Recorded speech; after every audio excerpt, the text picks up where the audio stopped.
আসসালামু আলাইকুম, কেমন আছেন সবাই? আশা করি ভালো আছেন। আমিও আলহামদুলিল্লাহ ভালো আছি। আজকে নতুন একটি এমব্রয়ডারি পর্বে সবাইকে স্বাগতম জানাচ্ছি। আজকে যে এমব্রয়ডারিটা করেছি সেটা কিন্তু বিভিন্ন পারপাসে আপনারা ইউজ করতে পারেন। আমি এখানে এমব্রয়ডারিটি করেছি আসলে পাড়ের ডিজাইন হিসাবে অথবা কামিজের ইয়োকের ডিজাইন হিসাবে কিন্তু আপনারা এই এমব্রয়ডারিটি ইউজ করতে পারবেন। তাহলে চলুন কিভাবে আমি পুরো কাজটি করেছি তা দেখে নিই। এখানে প্রথমে একটি কিন্তু ড্রয়িং করে নিতে হবে। ড্রয়িংটি আপনারা খুব মনোযোগ সহকারে দেখবেন এবং একটু বোঝার চেষ্টা করবেন আমি কি বলছি সেটা, কারণ ড্রয়িংটি আপনাদের খুবই জরুরি। ড্রয়িংটি না করলে কিন্তু আপনারা কাজটি করতে পারবেন না। আর খুবই ইজি ড্রয়িং, কঠিন কিছু নয়, একটু মনোযোগ সহকারে কিন্তু খেয়াল করলেই ড্রয়িংটি করতে পারবেন। আমি এখানে প্রতি ইঞ্চিতে কিন্তু দাগ দিয়ে নিচ্ছি। প্রথমে 0, তারপর 1, 2, 3, 4 এবং এখানে 5 পর্যন্ত আমি শেষ করলাম। আপনারা কিন্তু যখন পার হিসাবে করবেন তখন কিন্তু ড্রয়িংটা আরও বড় করে নেবেন, মানে 4, 5, 6, 7 এটা করে নিতে পারেন। এখন 5এই আমি দাগটি রেখে 4, এখানে 3, এখানে 2, 1, 0 দিয়ে দিলাম। প্রতিটা কিন্তু ইঞ্চিতে একটি করে ঘর তৈরি হয়েছে। 5এর ঘরে আবার আমি স্কেলটি রেখে আবার 4এর ঘরে দাগ দিলাম, 3এর ঘরে, 2এর ঘরে, 1এর ঘরে এবং 0'র ঘরে। ঠিক একইভাবে এখানে 0তে দাগ দেওয়া রয়েছে এবং 5এর মধ্যেও কিন্তু দাগ দেওয়া রয়েছে। তারপরে আমি দাগ দিব হলো 2এর ঘরে, 3এর ঘরে, 4এর ঘরে, 5এর ঘরে। 5এর ঘরে অলরেডি দেওয়া ছিল। এখন এই ঘরে ঠিক একইভাবে আমি কিন্তু প্রতিটা ইঞ্চিতে এভাবে দাগ দিয়ে নেব।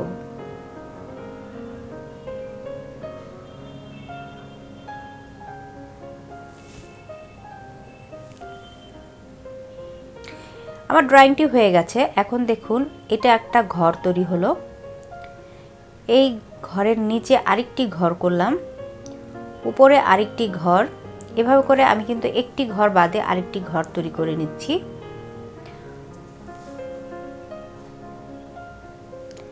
এভাবে একটি ঘর বাদে আরেকটি ঘর কিন্তু তৈরি হবে, এজন্য আপনারা কিন্তু ড্রয়িংটি করে নেবেন। আমি প্রতিটা ঘরে কিন্তু নাম্বারিং করে ফেলেছি। যে ঘরে আমি নাম্বারিং করেছি সেই ঘরে কিন্তু এমব্রয়ডারিটি হবে। একটি ঘর বাদে আরেকটি ঘর কিন্তু এমব্রয়ডারি হবে।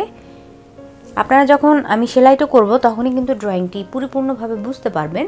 আপনারা যখন বড় করে করবেন তখন কিন্তু এই ড্রয়িংটি আরও লম্বা করে করে নেবেন, অথবা 1, 2, 3, 4, 5 এই 5এর ঘর পর্যন্ত কিন্তু চিকন করে একটা পাড়ের ডিজাইন হয়ে যাবে এমব্রয়ডারি করলে। আর এখানে আমি সুতা নিয়ে নিয়েছি ডিএমসি সুতা।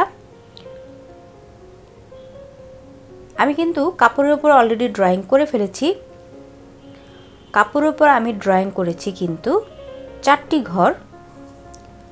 যেমন এখানে কিন্তু 12 পর্যন্ত ঘর আছে, মানে আমি কিন্তু 4টি ঘর করেছি, মানে 10 নাম্বার পর্যন্ত আমি ঘর এঁকেছি, কারণ নিচে আমার ফ্রেমে জায়গা ছিল না, তাই আমি কিন্তু 13 নাম্বার পর্যন্ত ঘর ড্রয়িং করিনি। আমি এখানে সুতা নিয়ে নিয়েছি পুরোটাই এই ডিএমসি সুতা, কিন্তু 4 থেকে 5টি সুতা একসাথে করা থাকে। আমি পুরোটাই কিন্তু সুইয়ের মধ্যে ভরে নিয়েছি। এখন উপরে যে এমব্রয়ডারিটি রয়েছে মাঝে কিন্তু ঘরটি ফাঁকা থাকবে, এর পরের ঘর থেকে আমি কিন্তু সেলাই করছি। আর এমব্রয়ডারিটি আমি কিভাবে করছি একটু মনোযোগ সহকারে দেখলেই কিন্তু আপনারা বুঝতে পারবেন। ঠিক এই ঘরের ঠিক মাঝ বরাবর থেকে আমি আবার সুতাটা তুলবো। এখানে আমি দাগ দিয়ে নিইনি। আপনারা 2 ঘর মানে 2 সুতার মাঝ বরাবর সুতা উঠালেই কিন্তু হয়ে যাবে।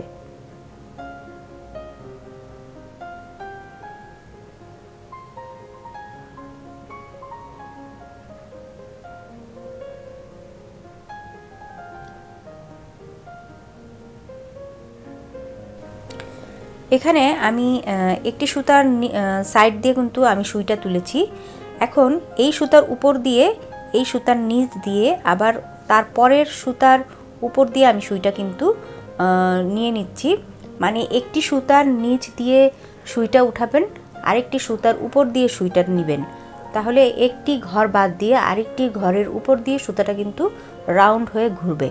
আমার কথার সাথে যদি আপনারা ভিডিওটা খেয়াল করেন তাহলে কিন্তু বুঝতে পারবেন। আমি হয়তো অনেক কথাই বুঝিয়ে বলতে পারছি না, তার চেয়ে আপনারা দেখে কিন্তু বুঝতে পারবেন যে আমি কিভাবে সুতাটা ঘুরিয়ে ঘুরিয়ে রাউন্ড করে সেলাই করে নিচ্ছি।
একটি ঘরে আমার এমব্রয়ডারি হয়ে গিয়েছে। এখন আমি দেখিয়ে দিচ্ছি যে আপনারা আবার পুনরায় কোন ঘরে এমব্রয়ডারি করবেন। এই ঘরটি আপনারা এমব্রয়ডারি করবেন। এই ঘরটি করেছি, এই ঘরটি ফাঁকা ছিল, তারপরের ঘরটি আমি করেছি, এই ঘরটি ফাঁকা। এখন এই ঘরে আমার এমব্রয়ডারি হবে। মানে একটি ঘরে এমব্রয়ডারি করলেন, তারপরের ঘরে এমব্রয়ডারির ঘরটি ফাঁকা থাকবে, তারপরের ঘরটি আপনারা এমব্রয়ডারি করবেন। আবার বলে দিচ্ছি, যে ঘরে আপনারা এমব্রয়ডারি করবেন তার পরের ঘরটি খালি থাকবে, তার পরের ঘরের আপনারা এমব্রয়ডারি করবেন। এখন আবার আমি পুনরায় প্রথমটি যেভাবে এমব্রয়ডারি করেছি ঠিক সেভাবেই এই ঘরেও কিন্তু এমব্রয়ডারি করে নিচ্ছি। খুব অল্প করে আমি কিন্তু এখানে এমব্রয়ডারিটি দেখিয়ে দিব। যারা প্রথম এমব্রয়ডারিটি বুঝেননি কিভাবে আমি সুইটি ঘুরিয়ে ঘুরিয়ে কাজটি করেছি, সেটা এখানে আমি একটু করে দেখিয়ে দিচ্ছি, আপনারা একটু দেখলে কিন্তু বুঝতে পারবেন।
এমব্রয়ডারিটি আমি যতটুকু করেছি আশা করি ততটুকুতেই আপনারা বুঝতে পেরেছেন। এরপরে কিন্তু আপনারা কোন ঘরে করবেন, এই ঘরে কিন্তু এমব্রয়ডারি হবে আর এই ঘরে এমব্রয়ডারি হবে। এভাবে কিন্তু আপনারা পার বা ইয়োকের জন্য কিন্তু এই কাজটি করে নিতে পারেন। আশা করি আজকের কাজটি আপনাদের ভালো লেগেছে এবং আপনাদের অনেক উপকারে আসবে। যদি ভালো লেগে থাকে, যদি উপকারে আসে, তাহলে প্লিজ একটি লাইক দিবেন আর সাবস্ক্রাইব করে রাখবেন আমার চ্যানেলটি। পাশে থাকা বেল আইকনটি ক্লিক করে রাখবেন নতুন এমন ভিডিওর আপডেট সবার প্রথমে পাওয়ার জন্য। আজ তাহলে এ পর্যন্তই। আগামী পর্ব দেখার আমন্ত্রণ জানিয়ে আজকের মতো এখানেই বিদায় নিচ্ছি। আল্লাহ হাফেজ।